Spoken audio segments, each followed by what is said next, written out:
उत्तराखंड में निकाय चुनाव को लेकर आरक्षण की फाइनल लिस्ट जारी हो गई है। फाइनल लिस्ट में कुछ बदलाव किए गए हैं। पहले जहां श्रीनगर नगर निगम की मेयर सीट सामान्य यानी अनारक्षित थी, तो वहीं इस सीट को अब महिला किया गया।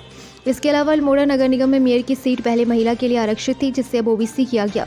वहीं हल्द्वानी नगर में मेयर की सीट पहले ओबीसी थी, जिससे अब सामान्य किया गया है। बता दें कि चुनाव की तिथि का ऐलान भी कर दिया गया है। 23 जनवरी को निकाय चुनाव होंगे, जबकि 25 को मतगणना होगी।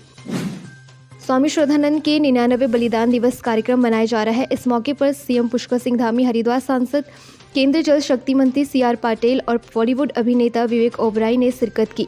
वहीं मुख्यमंत्री पुष्कर सिंह धामी ने कहा कि वो अपनी ओर से स्वामी श्रद्धानंद को श्रद्धांजलि देते हैं। कहा कि उन्होंने इस पुण्य भूमि पर गुरुकुल कांगड़ी जैसे शिक्षण संस्थान की स्थापना की, जो सनातन को आगे बढ़ाने का काम कर रहे हैं। हम सभी को मिलकर इसे आगे बढ़ाना होगा। वहीं पूरा कार्यक्रम हरिद्वार के शामपुर के कांगड़ी गाँव में हुआ। भाजपा विधायक किशोर उपाध्याय ने बड़ी मांग की है। किशोर उपाध्याय ने कहा कि उत्तराखंड में 101 विधानसभा, 11 लोकसभा की सीट और 5 राज्यसभा की सीटें होनी चाहिए।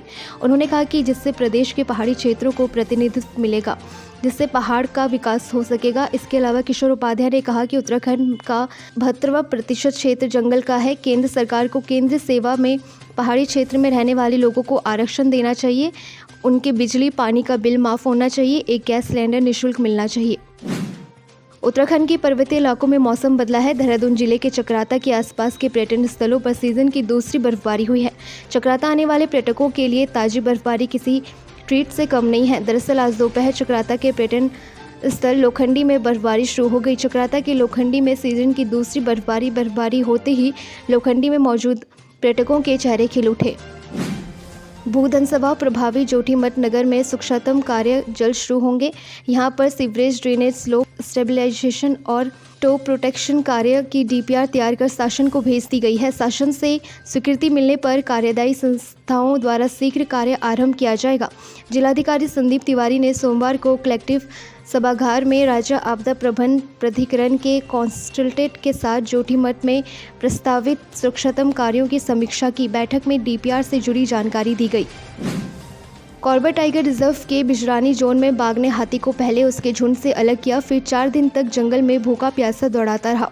हाथी बेसुध होकर गिरा तो बाघ ने उसकी जान ले ली। बिजरानी रेंज में करीब 20 वर्षीय नर हाथी का शव वन कर्मियों को सफारी वाले रास्ते पर दिखा। अधिकारियों ने बताया कि बाघ ने सबसे पहले हाथी के पैर पर हमला किया। इससे हाथी झुंड से अलग हो गया और बाघ को शिकार का मौका मिल गया।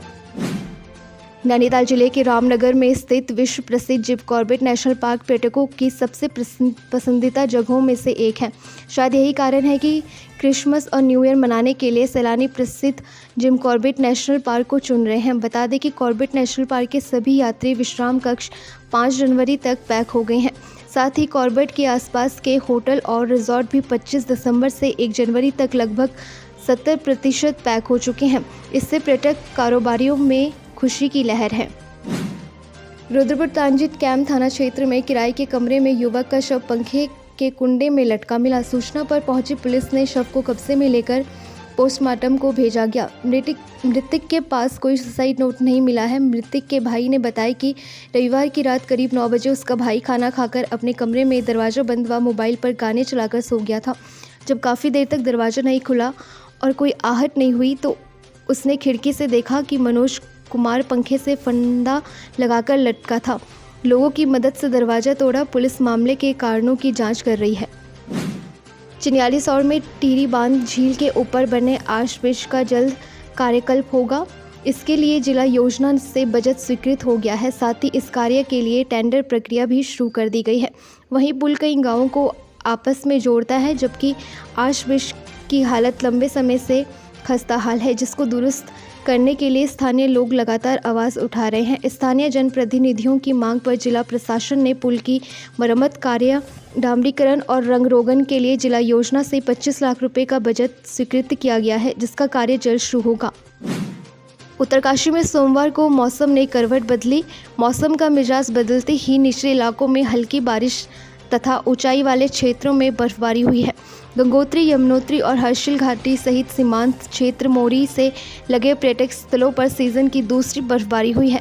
इससे निचले क्षेत्रों में ठंड का असर बढ़ गया है, तो पर्यटक बर्फबारी से रोमांचित है। डाउनलोड करें देवभूमि इनसाइडर।